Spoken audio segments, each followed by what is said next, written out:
नमस्कार, Indian voice मध्ये स्वागत.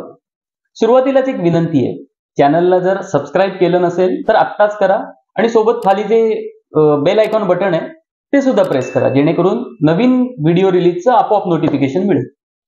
आजचा विषय वीज म्हणजे गरज, प्रत्येकालाच लागणार आहे. त्यामुळे या व अशाच प्रकारच्या व्यवसायात प्रामुख्याने उतरणाऱ्या व्यावसायिकाचं नाव आहे अदानी. लोकांच्या ज्या गरजा आहेत त्या त्यांना विकून प्रचंड नफा कमवत व्यवसाय करण्यामागे कोणतं व्यावसायिक कौशल्य लागतं ते फक्त टेंडर मिळवण्याचं कसब. तर महाराष्ट्रातील प्रत्येक घर आणि सर्व लहान उद्योग अशा सगळीकडे आता स्मार्ट मीटर लावणार आहेत. देशात अंदाजे 22 कोटी तर महाराष्ट्रात अंदाजे 2,25,00,000 स्मार्ट मीटर बसवायचे आहे आणि हे सगळे प्रीपेड मीटर्स असतील. म्हणजे त्या फास्टॅग प्रमाणेच हजारो कोटी रुपये आधीच जमा करून ठेवणार. या सगळ्या उपक्रमाचा एकूण खर्च महाराष्ट्राला असणार आहे 39,600 कोटी. ऑगस्ट 2023 ला हे टेंडर दिले. भांडूप, कल्याण, कोकण 63.44 लाख मीटर, कॉन्ट्रॅक्ट 7,594 कोटी. बारामती, पुणे अंदाजे 52.45 लाख मीटर, अंदाजे 6,300 कोटी. हे दोन्ही कॉन्ट्रॅक्ट कोणाला? तर राष्ट्रीय व्यावसायिक श्री अदानी यांना. नाशिक, जळगाव अंदाजे 39 लाख म्हणजे 3,500 कोटींचं कॉन्ट्रॅक्ट एनसीसी कंपनीला, म्हणजे नागार्जुन कन्स्ट्रक्शन कंपनी हैदराबाद, यांचं नाव इलेक्ट्रोल बॉन्ड्स मध्ये आलं होतं. इतरही ठिकाणी असे टेंडर्स दिलेत. एकूण अंदाजे 27,000 कोटींचे टेंडर्स दिलेत. म्हणजे प्रत्येक मीटर मागे 12,000 रुपयाचा खर्च.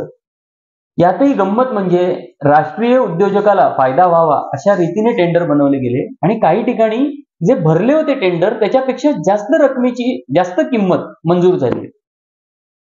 सध्या आपल्याला महिन्याभराचं बिल येतं आणि ते भरण्यासाठी 21 दिवसांची मुदत मिळते.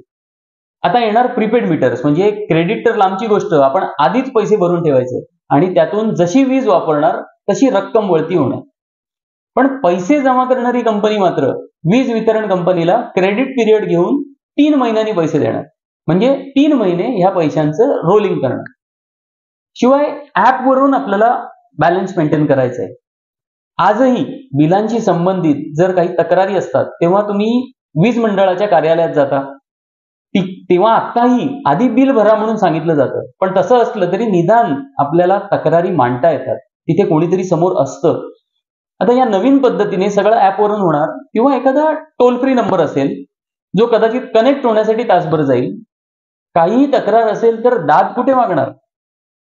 शिवाय हे जे 27,000 कोटी रुपये द्यायचे आहेत त्यातील 60% हे संघराज्य सरकार देणार आणि उरलेले 40% वीज वितरण कंपनीने द्यायचे आहेत आणि ही रक्कम त्यांनी कर्ज रूपाने उभी करायची. आता ही जी रक्कम आहे हे पैसे वसूल कोणाकडनं होणार? प्रत्यक्ष म्हणा किंवा अप्रत्यक्ष कुठल्याही पद्धतीने हे वसूल होणार आपल्याकडूनच. आणि फायदा कोणाचा होणार? अर्थातच अदानी आणि इतर ज्यांना टेंडर्स मिळाले त्यांचा. उत्तर प्रदेशमध्ये यापेक्षा खूप कमी किमतीचे टेंडर्स भरले होते आणि तरीही ते रद्द केले कारण किंमत जास्त आहे म्हणून. पण महाराष्ट्राचा प्रयत्न मात्र राष्ट्रीय व्यावसायिकाला जगातील सर्वात श्रीमंत बनवण्याचा आहे असं दिसतंय. आता स्मार्ट मीटर आले म्हणजे वीज चोरी थांबेल असं स्पष्टीकरण दिलं जातं. पण स्टॅटिस्टिकली जर बघितलं तर विजेची जास्त चोरी ही 20 किलोवॅट पेक्षा जास्त वीज वापरणाऱ्या ग्राहकांकडून होते आणि त्यांना मात्र हे स्मार्ट मीटर बसवायचे बंधन नाहीये, म्हणजे नाही बसवणार. म्हणजे पुन्हा एकदा सर्वसामान्यांना ओरबाडून निवडकांना श्रीमंत बनवण्याचा हा एक प्रकार आहे. वीज चोरी थांबवण्यासाठी स्मार्ट मीटर गळ्यात मारणं म्हणजे काळा पैसा बाहेर काढण्यासाठी नोटबंदी करण्यासारखंच आहे. आधीच स्वस्तातला कोळसा देशाला विकून प्रचंड पैसे कमवण्याचे उद्योग आपण बघतोच आहोत. खरं तर वीज म्हटल्यानंतर सर्वात आधी जे प्रश्न सोडवायला हवे ते म्हणजे राज्यातील प्रत्येक व्यक्तीला 24 तास वीज मिळते का? नसेल मिळत तर ती कशी पुरवता येईल? त्यांना ती परवडणाऱ्या किमतीत देता येईल का? असे प्रश्न. पण हे राहिलं बाजूलाच आणि भलतंच काहीतरी सुरू आहे. बरं, याचा भुर्दंड तर मोदी समर्थकांना सुद्धा बसणार आहे. महत्वाचं म्हणजे त्यांचं आदर्श राज्य गुजरात, तिथे देखील या स्मार्ट मीटरच्या विरोधात भरपूर मोठी आंदोलनं सुरू आहेत. एकंदरीत स्मार्ट मीटर्स हे स्मार्ट सिटीज पेक्षा काही जास्त स्मार्ट असतील असं दिसत नाहीये. शिवाय इतर परिणामही आहेत. म्हणजे आपल्याला वीज बिल भरताना लक्षात येतं की विजेचे दर किती आहे, आपला वापर किती झाला. आता हे प्रीपेड झाल्यावर वीज दर वाढवणं सोपं होऊन जाणार, कारण दरवाढ झाली हे लोकांच्या बहुतेक लक्षातच येणार नाही. विजेच्या वापराचा डेटा सुद्धा खासगी ग्राहकांना विकला जाईल आणि सुरक्षित राहणार नाही.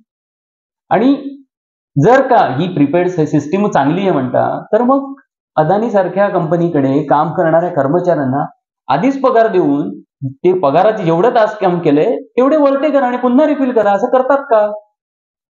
आणि या सगळ्यासोबत एक वेगळा मुद्दा देखील टेबलवर आणायची गरज आहे. केंद्र सरकारच्या वीज वितरण कंपन्यांना कर्ज देणाऱ्या कर्ज संस्था नाणेनिधी, IMF किंवा जागतिक बँकेसारख्या राजकीय संस्था आहेत का? केंद्र सरकारच्या रुरल इलेक्ट्रिफिकेशन कॉर्पोरेशन म्हणजे REC आणि पॉवर फायनान्स कॉर्पोरेशन यांनी महाराष्ट्र सरकारच्या महावितरण आणि मुंबई महानगरपालिकेच्या बेस्ट या मुंबईतील वीज वितरण कंपनीला कर्ज दिलं. कर्ज देताना या कर्ज संस्थांनी पूर्वअट घातली की तुम्ही स्मार्ट मीटर बसवले तरच कर्ज मिळेल. हा काय प्रकार आहे? कर्ज संस्था केंद्र सरकारच्या, महावितरण महाराष्ट्र सरकारचं, बेस्ट मुंबई महानगरपालिकेची, म्हणजे सर्व शासकीय संस्थांमधील हा व्यवहार आहे आणि एकमेकांना अशा पूर्वअटी घालतात. बरं, भुर्दंड कोणाला? दादागिरी कोणावर? तर नागरिक ग्राहकांवर, जे सार्वभौम आहेत असं म्हणतात. या सार्वभौम जनतेनेच राज्यकर्ते निवडले. नेहमीप्रमाणे स्मार्ट मीटरला विरोध म्हणजे नवीन तंत्रज्ञानाला विरोध असा टीकेचा दारुगोळा उडवला जाईल.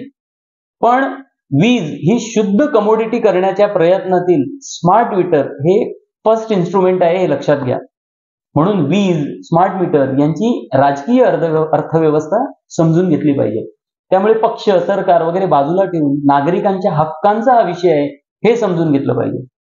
म्हणूनच हा विषय तुमच्यापर्यंत आणण्याचा इंडियन व्हॉइसचा हा प्रयत्न. इंडियन व्हॉइसला आपल्या सहकार्याची अपेक्षा तर आहेच. धन्यवाद.